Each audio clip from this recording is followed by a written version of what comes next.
কি আনছে? চা। না, চা খাবো না, আমি বয়ানে চা খাই না। হ্যাঁ, এটা আমার প্রত্যেকের নিয়ম থাকে, এটা আমি আমার নিয়ম বানিয়ে নিছি। আরেকটা সমস্যা আছে, সেটা হলো বক্তাদের আবার চা খাওয়ার একটা স্টাইল আছে। বক্তাকেও চা খাওয়ার স্টাইলটা হলো এরকম, কাপটারে লইব, লইয়া পাবলিকরে জিকিরে লাগাই দিব।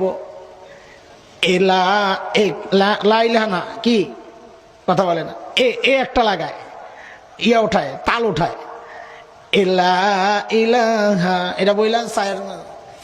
এই ফাঁকে পাবলিক বলে ইল্লাল্লাহ, তো হুজুর আবার ফেরত আসে, আয়সা ইল্লা ইলাহা, পাবলিক বলে ইল্লাল্লাহ, হুজুর বলে না। কিন্তু ইল্লাল্লাহ কে বলে? আরে বুঝেন বুঝেন, আমার কথা অনেকের পছন্দ হয় না ভাই, আমি জায়গায় হাত দিই, গোড়ায় হাত দিই।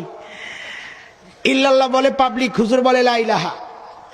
বলেন আপনারা কালিমা, ওলামায়ে কেরাম আছেন, কালিমা এইভাবে কবে আসছে যে ভাগে জাগে পড়বা, তুমি অর্ধেক আমি অর্ধেক? আছে নাকি? সমস্যা তো আসলটা রয়ে গেছে, ওটা তো এখনো কই নাই। কোনটা? এই যে হুজুর লা ইলাহা বইলা চলে গেলেন চা খাইতে, ওই চা টান দিয়া এই অবস্থায় মরতে পারে কিনা? সম্ভব কিনা? যদি ওই অবস্থায় মারা যায় তো কি বইলা মারা গেল? লা ইলাহা, কোনো মাবুদ নাই। দেখছেন অবস্থা? আইসে বেটা ওয়াজ করার জন্য বেঈমান হইয়া কবরে যাবে।